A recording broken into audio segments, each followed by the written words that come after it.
तो हेलो मेरे यारो क्रिप्शन हार्ट वनर के अमेजिंग एपिसोड में आप सभी लोगों का स्वागत है। तो जैसा कि हम सभी लोगों ने लास्ट एपिसोड में देखा था कि लिन जिंगरे और मिसून के बीच में फाइटिंग चल रही थी, जहां उसने एक वाटर गन टेक्निक का इस्तेमाल करते हुए वो उस पर वार कर दिया था, जिसकी वजह से वह बहुत ही ज़्यादा चोटिल हो गई थी। उसके मुंह से खून निकला था और वह जमीन पर गिरी थी।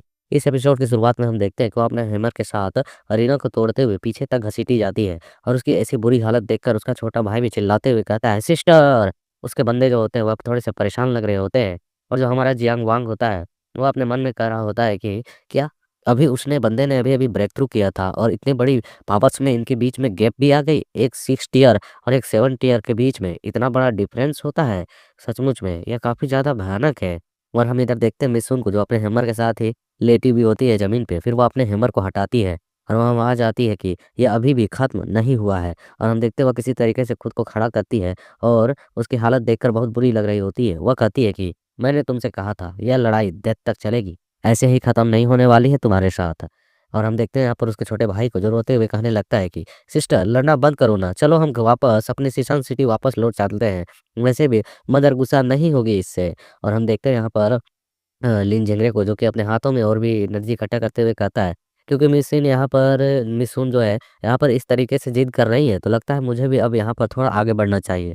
और वो वापस अपने हाथों में अपने हंटर को बुलवा लेता है और एक चीज़ को उस हंटर के साथ करने लगता है और कुछ टेक्निक को परफॉर्म करते हुए कहता है कि तो फिर ठीक है मिस सुन, मेरे इस लिन झिंगरे का पावर देखने के लिए तैयार हो जाइए। अगर आप इसे संभाल सकती हैं तो अच्छी बात है।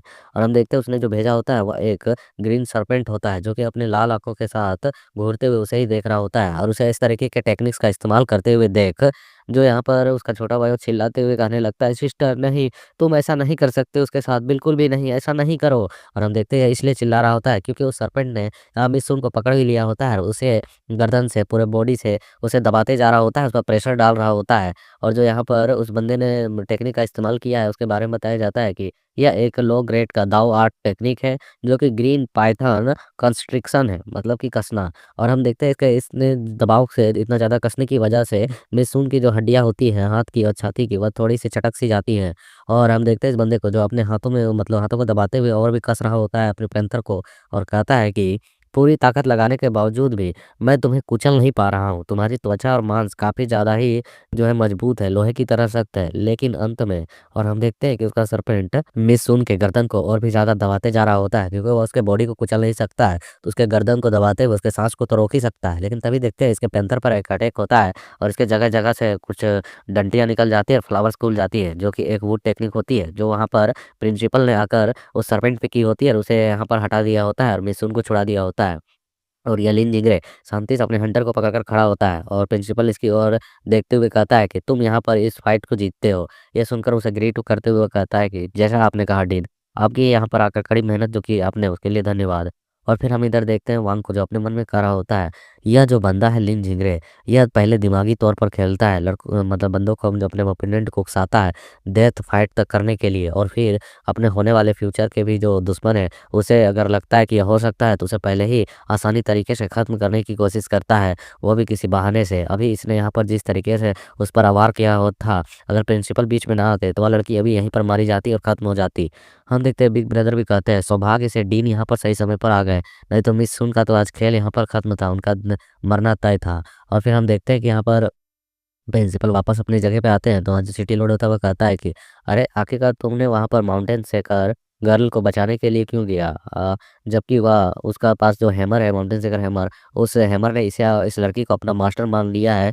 तो यह फ्यूचर में जाकर कोई नॉर्मल गर्ल नहीं बनेगी, बहुत बड़ी समस्या, बहुत पावरफुल बनेगी, मतलब कि एक तरह से खतरनाक अपोनेंट। तो तुम्हें उसे यहाँ पर क्यों बचाया, उस लड़के को उसे मार नहीं देते। यह सुनकर हम देखते हैं प्रिंसिपल कहता है कि उसके पिता पहले ही मारे जा चुके हैं, अगर अब उसकी बेटी भी यहाँ पर मरती है तो सीसान सिटी की वो पागल औरत क्या करेगी तुम्हें मालूम भी है।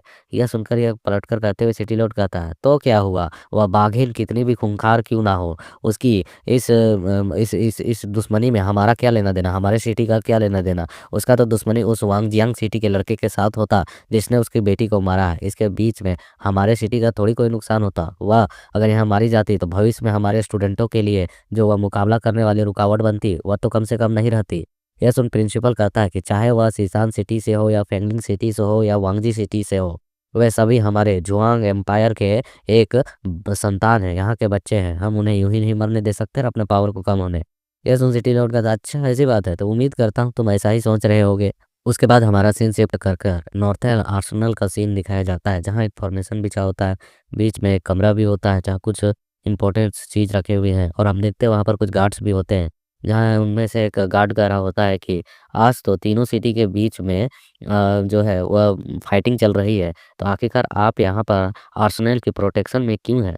तो हम देखते हैं जो आगे एक स्टूडेंट होता है वह कह रहा होता है, मैं भी इस मज़े में शामिल होना चाहता था, लेकिन डीन ने यह सब कुछ तय किया है कि मैं यहाँ पर रुकूँ और इस जगह के गार्ड में मदद करूँ, तो क्या ही कर सकता हूँ। तभी हम देखते हैं कि यहाँ पर जो ये फॉर्मेशन लगा होता है वह धीरे-धीरे करके ओपन हो रहा होता है, और एक बंदा एंट्री ले रहा होता है, कहता है कि यहाँ पे वाइस कैप्टन चैन सीन आ चुके हैं, सभी लोग अपनी-अपनी शिफ्ट को बदल लें। मतलब कि यह यहाँ पर आया है, इन लोगों को बोल रहा है कि तुम लोग जाओ, तुम लोग का शिफ्ट खत्म हो गया है, अब यहाँ की रखवाली मैं करूँगा। तो यह सुनकर जो यहाँ पहले का स्टूडेंट है जो यहाँ प्रोटेक्शन कर रहा है, वह कहता है कि आखिरकार वॉइस कैप्टन, आपने जो यहाँ पर कहा है कि क्या उसके लिए कोई आदेश पत्र है सिटी लॉर्ड और डीन का? ज़रा मुझे दिखाइएगा कि आप लोग की शिफ्ट हुई है। ये सुनकर वह कहता है कि मैं चैन सिंह कई माउंटेन्स फॉर्मेशन को पार कर कर यहाँ आया हूँ। क्या तुम्हें लगता है कि मैं तुम्हें यहाँ पर धोखा दूंगा, झूठ बोलूंगा? यह सुनकर वह कहता है कि नहीं नहीं वाइस कैप्टन, ऐसा कहने की बात मेरी नहीं है, बट सीधे आदेश है डीन और सिटी लॉर्ड के कि बिना दस्तावेजों के मैं यहाँ पर किसी को भी अंदर आने का आदेश ना दूँ। बस हमें इसकी जांच करनी है, आपके आदेशों का उल्लंघन करने का हिम्मत हमें नहीं है। आशा है कि आप हमारी बात को समझेंगे। ये सुनकर वह कहता है, तो यह बात है सचमुच में, तो मैं तुम्हें अब आदेश देता हूँ। और हम देखते हुए अचानक से पलटता है, और ये डीमन की तरह लग रहा होता है, और ये हंसते हुए अपने हेयर से किसी तरीके के वार को करता है। और उसके साथ में एक स्नेक मैन भी आया होता है, वो भी अपने मुंह को खोलकर किसी तरीके के सांप वगैरह निकालता है। और हम देखते हैं कि उस बंदे ने जो बाल निकाले होते हैं, जिसकी वजह से यहाँ इस बंदे के आँख कान मुंह में घुस जाते हैं और यह मारा जाता है। और उसका सरमेंट लपेट कर इसके पूरे खून को चूस लेता है, हर मांस सब कुछ को, और उसकी सिर्फ़ हड्डियाँ वहाँ बचती है, तो उसके उसके साथ जो सैनिक होता है उसका। तभी हम देखते हैं यहाँ पर ये इन दोनों ने तो यहाँ पर इन दोनों को मार दिया होता है, बट यहाँ पर एक और स्टूडेंट होता है जो यहाँ के प्रोटेक्शन कर रहा होता है, और वो उनके सामने खड़े होता है, और ये एक चोटी वाला है, मस्त लुक है। और ये हम देखते हैं अपने कान को खुजलाते हुए कहता है, अरे यार! मुझे लगा था कि आर्सेनल के जो प्रोटेक्शन है वो करना काम थोड़ा आसान होगा।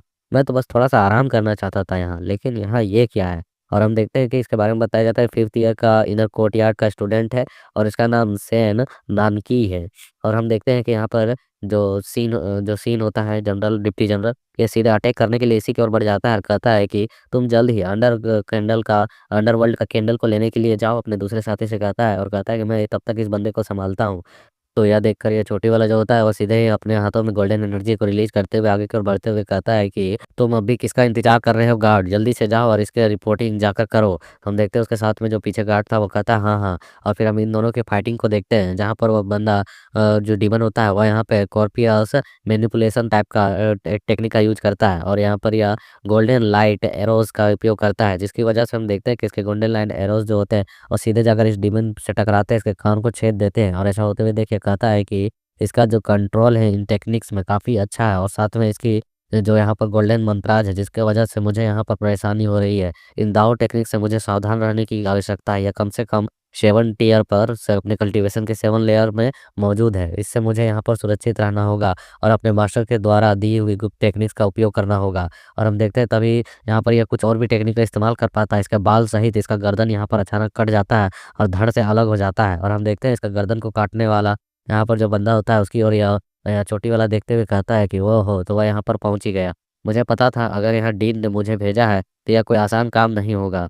और हम देखते हैं यहाँ पर हमारे जनरल वेई यान को, और यह यहाँ पर पहुंचकर कहता है कि मैंने यहाँ पर इस बंदे को मार डाला है, इस चैंसी ने हमें धोखे देने की कोशिश की है। और तभी हम देखते हैं कि वह जो कहता होता है छोटी वाला, वह कहता है कि यहाँ पर इस तरीके से रुके मत रहो, जल्दी से आगे की ओर बढ़ो। इसका एक साथी उस शस्त्रागार रूम की ओर गया है जहाँ पे वेपन्स वगैरह रखे हुए होते हैं। ये सुनकर वह कहता है जनरल ठीक है मैं जा रहा हूँ, तो तुम यहाँ खड़े मत रहो, मेरे पीछे तुम भी आओ। तभी हम देखते हैं अचानक से जनरल पर उस सरपेंट का हमला होता है, तो तिसे यहाँ पर ये जनरल अपने तलवार को घुमाते हुए इस सरपेंट को बीच से ही काट देते हैं। और उस बंदे को देखते हैं जो इसने यहाँ पर हमला किया होता है, वह कहता है ही मैंने अंडरवर्ल्ड कैंडल को पहले ही ले लिया है। और हम देखते हैं यहाँ पर ये सुनकर जनरल अपने तलवार में और एनर्जी लाते हुए कहते हैं कि ठीक है, अगली बार अब तुम्हारी बारी है, अब तुम यहाँ पर जिंदा बिल्कुल भी नहीं बचोगे। और यह कहकर सीधे एक जोरदार अटैक उस बंदे पर कर देते हैं और हम देखते हैं उसका अटैक काफ़ी ज़बरदस्त होता है और ये बंदा उसके चपेटे में भी आ जाता है और इसके स्वॉर्ड को पकड़कर हँसते हुए कह रहा होता है, हा हा हा, तो क्या हुआ अगर मैं यहाँ पर आज मर भी जाऊँ पाताल लोक पहुँचकर तो मैं अपने लॉर्ड के पास ही मिलूँगा। मेरा मिशन यहाँ पर पूरा हो चुका है। और हम देखते हैं ये सुनकर ये समझ नहीं पाता है, तभी वो कहता है हैरानी के साथ, 1 मिनट जल्दी करो और उस सर्पेंट को रोको। हम देखते हैं यहाँ पर जो पीछे की ओर चोटी वाला पहुँचा हुआ होता है, वह भी उस सर्पेंट पर लगातार कई सारे एरो अटैक्स करता है, कहता है कि तुमने यह बात मुझे पहले क्यों नहीं बताई। और हम देखते हैं उस सर्पेंट का दूसरा हिस्सा जो होता है वो साइड से निकल गया होता है और यहाँ जनरल इस बंदे को मार के खत्म करते हुए कहता है, खैर सिटी के बाहर अभी भी एक फॉर्मेशन बिछा हुआ है, यहाँ से उसका निकल कर जाना इतना भी आसान नहीं होने वाला है। और वह बाहर की ओर आते हुए कहता है कि और उस आधे खून वाले सांप को तुमने यहाँ से क्यों जाने दिया, मतलब आधा जो कटा हुआ था उसका एक हिस्सा क्यों जाने दिया, तुम उसे रोक सकते थे, रोका क्यों नहीं। उसने यहाँ पर अंडरवर्ल्ड कैंडल को लेकर निकल लिया है, वह अंडरवर्ल्ड कैंडल उसी के पास था। ये सुनकर ये चिल्लाते हुए कहता है कि आखिरकार अंडरवर्ल्ड कैंडल उस आधे हिस्से के पास है, मुझे कैसे पता चलेगा। तुम सिटी के गार्ड हो या फिर कुछ और, तुम लोग यहाँ पर सभी बातों को छिपा कर रखते हो, अगर पूरी बात नहीं बताओगे तो मैं यहाँ पर फुल पोटेंशियल के साथ कैसे काम कर पाऊंगा कि किसको रोकना है नहीं रोकना है। तुमने कहा रोकने के लिए, मैंने उसके हेड को रोका, डिस्ट्रॉय किया, अब दूसरा पार्ट निकल गया तो मैं क्या करूँ। हम देखते हैं सुनकर जनरल थोड़ा हैरान होता है और कहता है कि कुछ समय पहले मालूम है मुझे कि तुम्हारे जो दाव एकेडमी के कुछ स्टूडेंट साथी जो थे वह मारे गए थे इन डिमोनों के घुसपैठ करने की वजह से। लेकिन हम सिटी के रक्षक हैं, हमें कई सारे बातों को हिडन भी रखना पड़ता है, गोपनीय भी रखना पड़ता है। अगर हम इन तरह बातों को फैला दें तो यहाँ पर ये डीमन कभी नहीं आएंगे और ना ही हम इन्हें पकड़ पाएंगे और मार पाएंगे। इसलिए कुछ डीमनों को मारने के लिए कुछ बलिदान भी देने पड़ते हैं। यह सुनकर यह छोटी वाला कहता है कि छी, असल में तुम लोग यहाँ पर सिटी के सुरक्षा कर्मी मुझे नहीं लगते हो। तुम लोगों के रहते हुए भी इतने सारे घुसपैठ आखिरकार हो ही कैसे रहे हैं। जो कुछ भी हो हमें उसको पकड़ना होगा, अभी वही मायने रखता है। तो हम देखते जनरल भी कहते हैं, हाँ अब बहस करने का समय नहीं है, किस्मत से सिटी के गेट्स लॉक किए हुए हैं, इसलिए उसके बाहर एक शानदार जाल भी बिछा दिया है मैंने, तो यहाँ पर उसे रोक पाना आसान होना चाहिए, हम उसे अभी भी पकड़ सकते हैं। उसके बाद फिर हम देखते हैं कि यहाँ पर इसी सीन के साथ तो ये एपिसोड कंप्लीट हो जाता है, बट अगले एपिसोड में हम लोग सिटी में तबाही देखेंगे।